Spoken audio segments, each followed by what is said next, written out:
Hi friends, praise the Lord. ஒரு கதை சொல்லட்டா?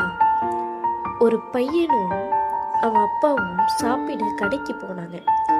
பையன் அவங்க அப்பா கிட்ட எனக்கு சாப்பிட ஃப்ரைட் ரைஸ் வேணும்னு கேட்டான். அப்பா, ஃப்ரைட் ரைஸ் உடம்புக்கு நல்லது இல்லைப்பா, சாம்பார் சாதம் சாப்பிடுன்னு சொன்னார். அவன், இல்லை எனக்கு சாம்பார் சாதம்லாம் வேண்டாம், எனக்கு ஃப்ரைட் ரைஸ் தான் வேணும்னு ரொம்ப அடம் பிடிச்சான். அவங்க அப்பாவும் ஃப்ரைட் ரைஸ் வாங்கி கொடுத்துட்டாரு. அந்த பையன் தினமும் அவன் விரும்புகிற மாதிரியே அவனுக்கு பிடிச்ச எல்லா ஃபாஸ்ட் ஃபுட்ஸும் சாப்பிட்டான்.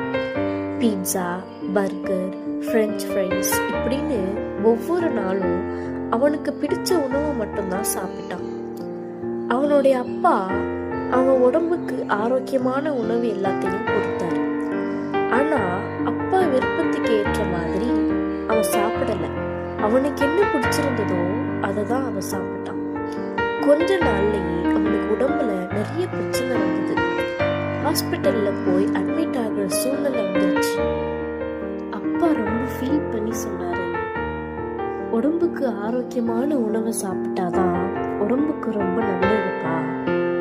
நீ விரும்பின மாதிரியே ஃபாஸ்ட் ஃபுட்ஸ் எல்லாம் நீ சாப்பிட்டதுனால இப்ப பாத்தியா உனக்கு இந்த நிலைமை வந்துருச்சு.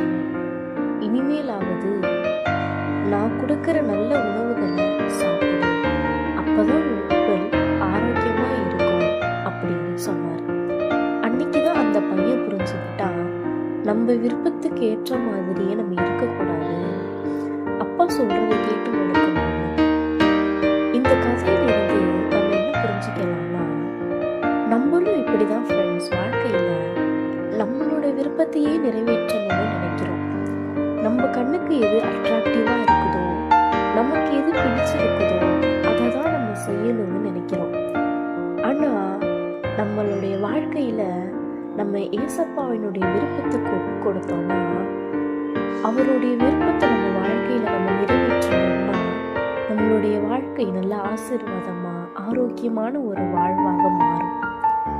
இனிமே நம்மளும் நம்மளுடைய விருப்பத்தையே நம்ம வாழ்க்கையில நிறைவேற்றாம ஏசப்பாவினுடைய விருப்பத்துக்கு ஒப்பு கொடுப்போம்.